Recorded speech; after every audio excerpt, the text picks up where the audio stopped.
Hey folks, what's going on? Today's episode is brought to you by Amazon for all your shopping needs. Please go to lookingbackpodcast.com, click the Amazon banner on the front page, and out of whatever you spend, Amazon sends me back a percentage, and it's a great way to help the show out. We're also brought to you by PayPal.com if you wish to donate to the podcast. There's an easy way to do that as well.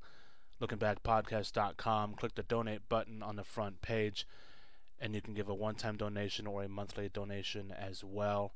All donations are greatly appreciated, and when you do donate, if you do, you're going to help create content for the show, making this more enjoyable for everyone. Trying to be all-inclusive. So far, so good. We're going to continue with our series on Iron Maiden, and this episode I'm going to talk about the albums with their first singer, Paul Di'Anno. So, with that being said, let's start the show. We're going to talk about the first two albums, Iron Maiden and Killers. But first off, let's talk about their self-titled album, simply called Iron Maiden. Enjoy the show.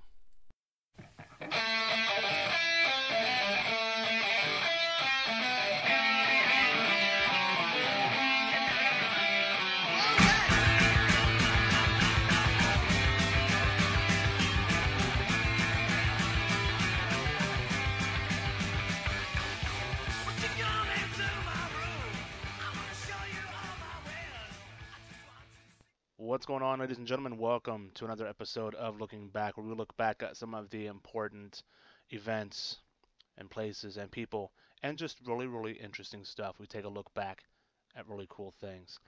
We're continuing our series on Iron Maiden. If you haven't heard the episode about the history of the band, I do recommend listening to that one first. Also, keep an eye out for some really cool stuff coming up ahead in the next week or so.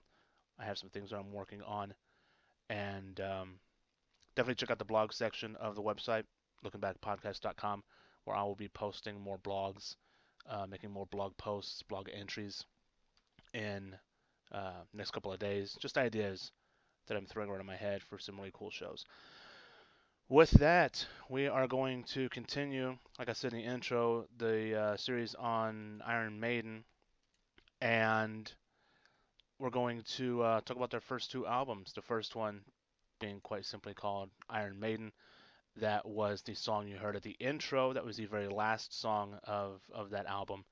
And that album was released in 1980, and it was issued by EMI in the UK, and a few months later in the US, um, originally on Harvest Capitol Records, and then subsequently released on Sanctuary Records and Columbia Records in the US.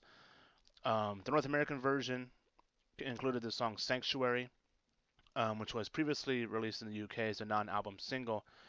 But in 1988, when the rest of the band's pre-95 releases um, were remastered, that song was included.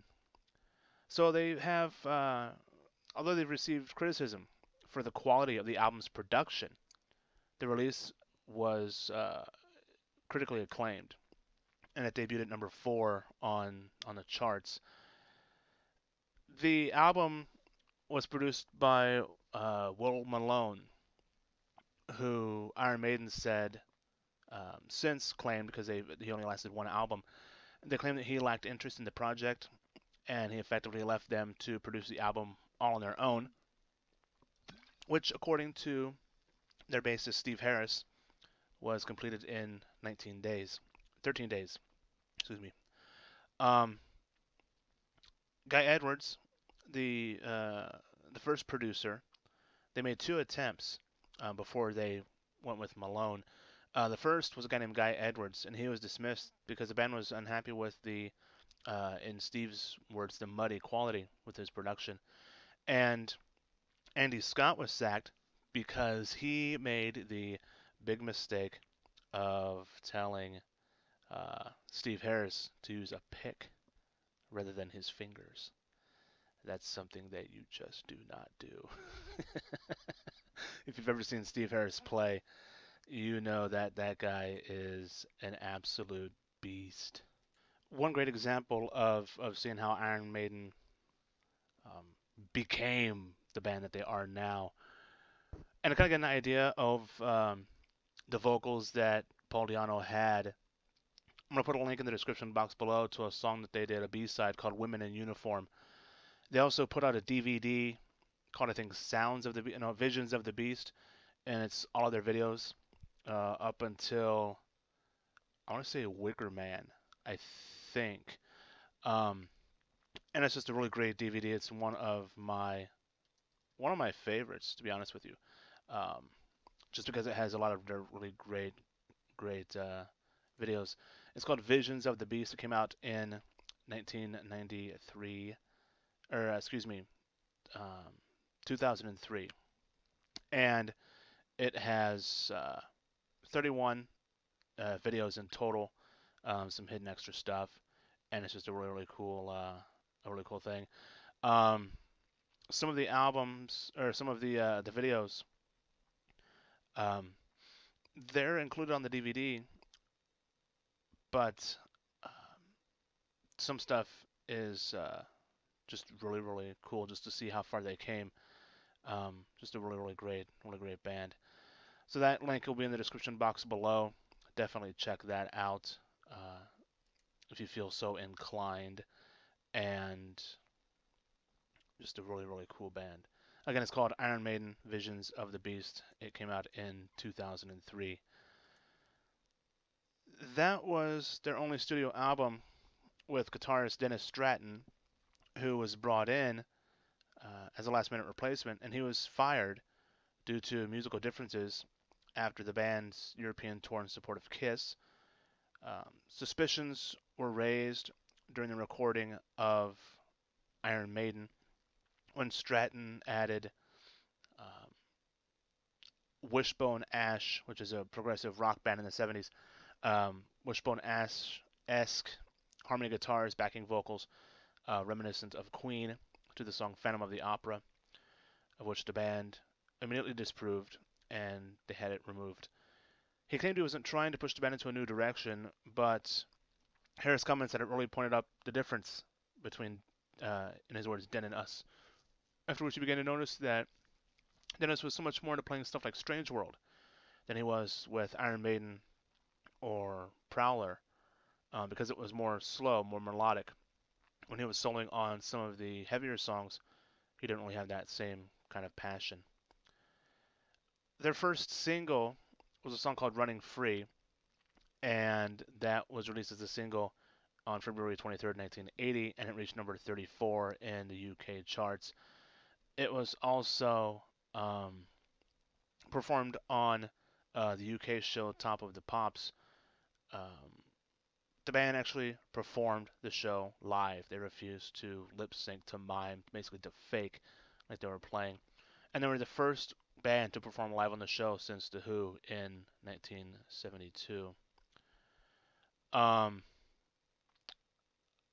they had four, I don't know if you want to say, really, technically, they had two singles for that album.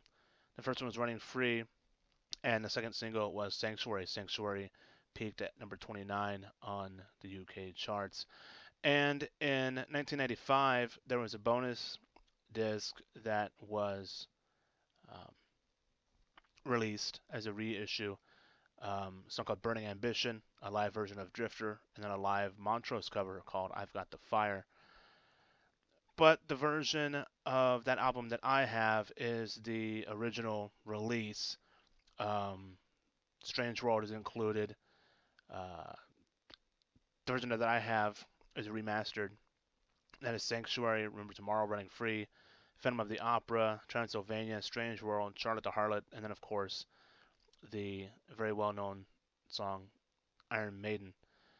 Um, of all the album's songs, Phantom of the Opera, Running Free, Sanctuary, and Iron Maiden are the most frequently played um, during their concerts, their tours, with that last song being played every single show since their inception.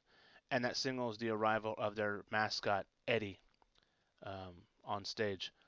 All the record songs, including Strange World, have been recorded with Bruce Dickinson on vocals, either on live albums, studio B-sides, or both. Strange World and Transylvania were the only songs not played on the Eddie Rips Up the World tour in 2005. Four songs, Prowler, Remember Tomorrow, Running Free, and Iron Maiden, were covered for a 2008 tribute album called Made in Heaven, a tribute to Iron Maiden, which was released by Kerrang! Magazine. And an acoustic reinterpretation of Prowler was included in a 2012 Across the Seventh Sea by the acoustic Iron Maiden tribute band Maiden United. Really great album. One of my favorite albums of the Paul Di'Anno years. And the next one I want to talk with you about or tell you about is the second album, and unfortunately the last one with Paul Di'Anno, that album being Killers. And I want to play just a little bit of that album, actually the opening track, and that track is called Ides of March.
So that was the first track off of the Killers album. That was Ides of March, somewhat of an instrumental uh, track. And that album came out in '81, and it was the first to feature Adrian Smith as a guitarist, and their last with Paul Di'Anno, who was fired from the band after problems with his stage performance um, arose due to his alcoholism and his cocaine addiction. And that was the first Maiden album to be produced by Martin Birch, who went on to produce their next 8 albums before retiring after 1992's Fear of the Dark.